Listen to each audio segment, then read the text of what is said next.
Hey guys, नमस्ते, जय हिंद। मैं आशा करता हूं कि आप सब लोग बहुत अच्छे होंगे। जैसा कि आपको पता है कि एवरी संडे आपको निफ्टी और बैंक निफ्टी की एनालिसिस मिलती है।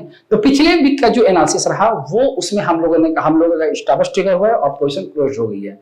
अब आगे क्या होगा, कैसे चीजों को रिकाउंट किया जाएगा, आइए समझते हैं। जैसा कि आप देख सकते हो, निफ्टी का 75 मिनट का टाइम फ्रेम है और 75 मिनट का जो टाइम फ्रेम है, ये time frame intermediate time frame होता है। चूंकि प्राइस जो है अपने मेजर डिग्री में इंटर कर चुका है, लेकिन फिर भी इसको इंटरमीडिएट डिग्री में काउंट करने का मेन रीजन ये है कि इसके इंटरनल काउंट करने के लिए इंटरनल काउंट कैसे होगा उस पर हम आज बात करेंगे। देखो, जैसा कि प्राइस जो है जब मूव कर रहा था तो हम काउंट कैसे करेंगे। यहां से मूव गया, इसको ए रखा गया है, इसको बी रखा हूं, इसको सी, तो ए बी सी मिलाकर इस वाले को ए रखा गया है। इसके बाद प्राइस का फॉल आएगा 3 मूव में, ठीक है। तो ए बी सी करके मैंने इसको 3 रखा है। बेसिकली बहुत लोगों ने मुझे कमेंट करके बोला है कि ये जो मूव चला, ये जो मूव है ये आपका फेलियर है, वेव फिफ्थ फेलियर है।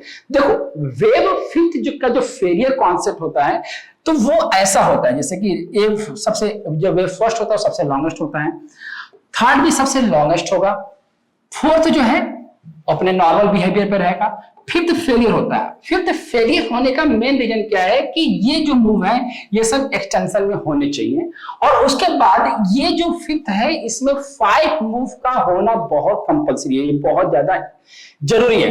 तो आप देखो जरा इसमें कि इसमें कितने मूव्स हैं।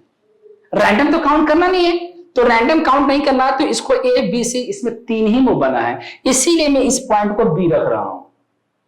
अब बी रखने के बाद जो प्राइस का जो मूव गया है जिसको हम लोग काउंट करेंगे, देखोगे तो आप इसमें देखो 1 ये 2 है, 1 2 3 4 5 और सी कंप्लीट हुआ, तो इसको हम लोगों ने ए रखा। अगेन ये बी और सी मिलाकर अगेन इस वाले को ए रखा गया है। इसका प्राइस का जो फॉल आया है आप देखोगे तो ये बहुत बढ़िया, ए बी सी करते यहां पर ये बी का फॉर्मेशन हुआ, ये बी है। अब कंडीशन है कि अब जो काउंट जो आप लोगों ने कमेंट करके बताया मुझे, आप इसको 1 रख रहे हो, ठीक है, तो हमने भी इसको 1 रख दिया। आप इसको 2 रख रहे हो तो मैंने इसको भी 2 रख दिया, ठीक है। वीडियो थोड़ा लंबा बनने वाला है क्योंकि मैं पूरा इंटरनल काउंट करने वाला हूं आपके सामने। इसके बाद प्राइस जो चला है तो ये जो ब्रैकेट में जो राउंड में देख रहे हो ये 1 है, ये 2 है। इसके बाद जो प्राइस जो चल रहा है ये टोटल मूव जितने मूव चल रहे हैं ये आप देखोगे तो 1 2 करते हुए ये टोटल 21 मूव्स हैं। एक्सटेंशन की जितने भी मूव्स होते हैं ध्यान देना है, ये 21 मूव्स होते हैं, इससे ज्यादा नहीं होते हैं, इससे ज्यादा बिल्कुल नहीं होंगे। अब यहां तक जो मूव आया है ये 1 हो गया, ये 2 हो गया, ये 3 हो गया, ये 4 हो गया और ये 5 हो गया। इसमें टोटल यहां से लेकर यहां तक का 21 मूव्स हैं, ठीक है। इसके बाद प्राइस का जो फॉल आया है ये आपको हम लोग ने कंसीडर करेंगे ए, और जो मूव जो जा रहा है ये स्ट्रांग बी की तरफ जा रहा है। स्ट्रांग बी मतलब ये जो स्ट्रांग बी मैंने बनेगा ये मैक्सिमम कहां तक बन सकता है, ये हो सकता है कि ये यहां तक भी जा सकता है और मैक्सिमम जो है 17,901 भी जा सकता है, ठीक है। तो ये स्ट्रांग बी के पार्ट हैं। तो आप देखोगे तो इसको ए, इसको बी और इसको अगेन इसको सी ही रखा गया है। अब बारी आती है, इसको हमने एबीसी कंसीडर किया हुआ है,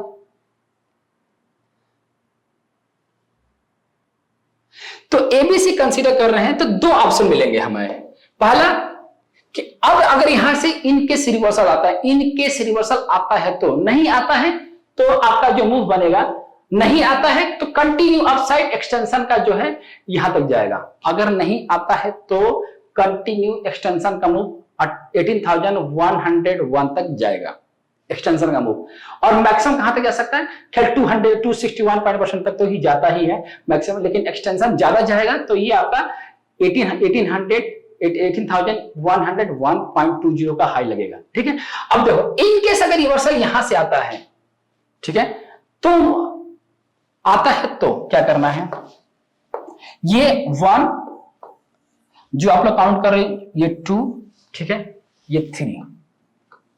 तो अगर यहां पर 3 बना है तो नो डाउट 4th बनेगा, जब फोर्थ बनेगा तो कहां तक का प्राइस का फॉल आएगा, वो यहां तक आएगा बस।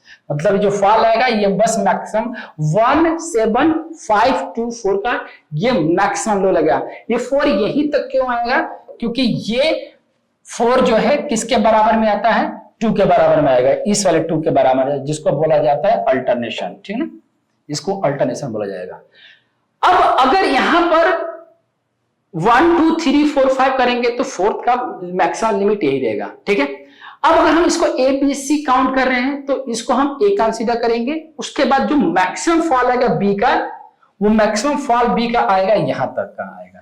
ऐसा क्यों, क्योंकि बी जो नेचर बनेगा यहां पर ए, और बी का जो नेचर यह बनेगा यहां तक का, जो तकरीबन बनेगा 17116। ऐसा क्यों, क्योंकि बी क्या करेगा, पूरे गैप्स को फिल करता है। मैक्सिमम टाइम जो बी होता है वो गैप्स को फिल करता है, ठीक है। तो इनकेस अगर रिवर्सल मिलता है तो 1 2 3 4 1 2 3 4 5 जिन्होंने काउंट किया है उनका डेस्टिनेशन ये रहेगा, और ए बी सी जिन्होंने काउंट किया है ए कंसीडर करोगे तो उनका मैक्सिमम डेस्टिनेशन ये रहेगा। ये डाउन साइड का डेस्टिनेशन है। अप साइड में अगर प्राइस जो है खींचता है और अगर रिवर्सल नहीं देता है तो आपको पता है कि आगे का जो मूव रहेगा वो इसी तरह जाएंगे कंटिन्यू। अप साइड के लिए भी फिलहाल कोई काउंटिंग नहीं है, कंटिन्यू प्राइस जो एक्सटेंशन में जा रहा है। तो ये आपका 261.8%, 50%, 161%, और इसकी तो लिमिट नहीं है, इसकी तो हमने एक्सपेक्ट नहीं कर रहा हूं क्योंकि एक्सटेंशन इससे ज्यादा नहीं जाता। तो आप यहां तक मैक्सिमम मान के चल सकते हो अपसाइड के लिए। बाकी रिवर्सल के लिए मूव है, आप रिवर्सल में चीज को तैयार होकर रखें अपने आप को, ठीक है। ये सारे लेवल्स हैं, ये फोर्थ वेव के लिए है और ये आपका बी वेव के लिए है। मैं बी वेव कंसीडर करूंगा। कंक्लूजन क्या निकला निफ्टी में? निफ्टी में कंक्लूजन निकला है कि मेरे काउंटिंग के अकॉर्डिंग मैं इसको बी वेव कंसीडर करूंगा। अगर इनकेस डाउन ट्रेंड आता है तो मैं इसको थर्ड वेव कंसीडर नहीं करूंगा। थर्ड वेव कंसीडर इसलिए नहीं कर रहा हूं क्योंकि ये मेरे लिए अभी भी मेरे लिए ये इलॉन्गेटेड फ्लैट करेक्शन है और सी एक्सटेंशन में होता है। अगर आपको नहीं पता तो आप ग्लेन मिली के बुक्स में पढ़ सकते हो। सी हमेशा मैक्सिमम टाइम इलॉन्गेटेड होता है, और ये इलॉन्गेटेड तब तक होता है अगर बी जो है आपका 81% के आसपास होता है, जिसको हम लोग बोलते हैं नॉर्मल फ्लैट करेक्शन, ठीक है। तो अब हम आगे बढ़ते हैं तो हम लोग बैंक निफ्टी की बात करते हैं।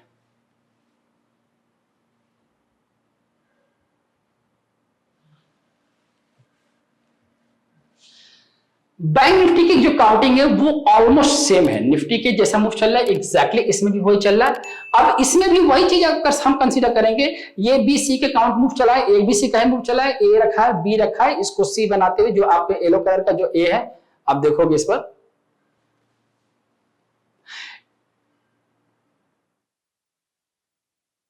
तो ए बी सी ए बना, इसके बाद प्राइस का फॉल आया तो बी बना, इसके बाद 1 2 3 4 5 ये जितने मूव्स जा रहे हैं ये टोटल मूव्स जो है आपके एक्सटेंशन के काउंट किया गया है। अब अगर बैंक निफ्टी जो है ऑलरेडी नॉर्मल फ्लैट करेक्शन को कंप्लीट कर चुका है।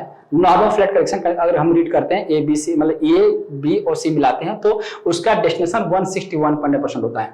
तो ये कंप्लीट हो चुका है और उसको क्रॉस कर रहा है, उसके बाद ट्रेड कर रहा है। अगर ये कंटिन्यू ट्रेड किया 161% के ऊपर कंटिन्यू ट्रेड किया तो अगला डेस्टिनेशन क्या होगा? अगला डेस्टिनेशन बैंक निफ्टी का होगा आपका, यहां पे देखोगे तो ये 18.20 मतलब 81% जो है मूव है, जो जा सकता है तकरीबन है 43,050, ठीक है। ये मिनिमम और मैक्सिमम जो है आपका 43,432 जा सकता है। अगर प्राइस कंटिन्यू रहा तो ये जा सकता है, लेकिन अगर प्राइस जो है रिवर्स करता है, इन केस अगर प्राइस जो है 161% से रिवर्स करता है तो अगर हम इसको ए रखेंगे, इसको 1 रखते हैं, इसको 2 रखते हैं, इसको 3 रखते हैं, तो जो चौथा वे बनेगा वो 100% पर आकर उड़ जाएगा प्राइस। कहां पर 40,862 पर आकर प्राइस चौथा वे यही फिनिश करेगा और यहां से बाउंस करके वे फिर एंटर करेगा प्राइस। अगर हम इसको 1 2 3 4 5 से रीड करते हैं तो अब अगर हम एबीसी से काउंट करते हैं तो ये ए बनेगा और जो बी का जो लिमिट बनेगा वो बी का लिमिट वही बनेगा जो यहां पर देख रहे हो, ठीक है। 3980 और 39854 ये दोनों डेस्टिनेशन है बी के लिए, राइट। अब यहां पर ध्यान देना है कि इसको 3 काउंट करें या फिर इसको सी काउंट करें। आप इसको कुछ भी काउंट कर सकते हो, मतलब 3 भी काउंट कर सकते हो और इसको सी भी काउंट कर सकते हो। क्यों ऐसा? क्योंकि थर्ड वेव का मूव और सी वेव का मूव में कोई भी डिफरेंस नहीं होता। दोनों सिमिलर होते हैं, इसीलिए वेव सी और वेव थर्ड पर हमेशा प्रोजेक्शन लगता है, और ये भी वेव थर्ड की तरह ही रिएक्ट करते हैं, वेव थर्ड की तरह ही रिएक्शन करता है, लेकिन इसमें कंडीशन ये होना चाहिए कि जो वेव थर्ड का जो स्पीड होता है वो डायवर्जेंस के साथ चलता है, निगेटिव डायवर्जेंस बनते हैं इसमें। तो यहां पे ध्यान देना कि मैं इसको ए रीड करूंगा, ए बी सी मिलाकर मैं इसको ए रीड करूंगा और यहां तक के लिए बी रीड करूंगा। अगर रिवर्सल मिलता है तो, नहीं रिवर्सल मिलता है तो प्राइस कंटिन्यू रहेगा। फोर्थ रीड करोगे तो डेस्टिनेशन आपका 40862 तक ही रहेगा, ठीक है। उसके बाद फिफ्थ का हम एक्सपेक्ट कर ले उम्मीद करेंगे। अब यहां पर भी बुलिश कैंडल पैटर्न का बनना जरूरी है। अगर प्राइस यहां से लौट के आता है तो बुलिश कैंडल पैटर्न बनता है तो ये प्राइस जो है कंटिन्यू चलेगा। अगर 100% प्राइस तोड़ दिया है, ये ध्यान रखना, अगर 100% प्राइस तोड़ देता है तो अल्टीमेट आपको ए ही रखना पड़ेगा, फिर बी ही रखना पड़ेगा। यहां पर जाएगा प्राइस ऊपर जाएगा, लेकिन आपको तब तक यहां तक आपको अपॉर्चुनिटी मिल चुका रहेगा, ठीक है। तो मैं उम्मीद करता हूं कि ये वीडियो में आपने बहुत कुछ सीखा होगा। मैंने इसमें डिफरेंशिएट किया है कि कैसे वेब थर्ड को और सी को अलग अलग करोगे, कैसे इसको आइडेंटिफाई करोगे। हर एक मूव छोड़ा नहीं जाता, हर एक मूव काउंट किया जाता है, ठीक है। तो मैं उम्मीद करता हूं कि आपको बहुत कुछ सीखने को मिला होगा। आप अपना कमेंट, अपना व्यू जरूर दीजिएगा। मिलते हैं अगले वीडियो में, अपना ख्याल रखिएगा। जय हिंद।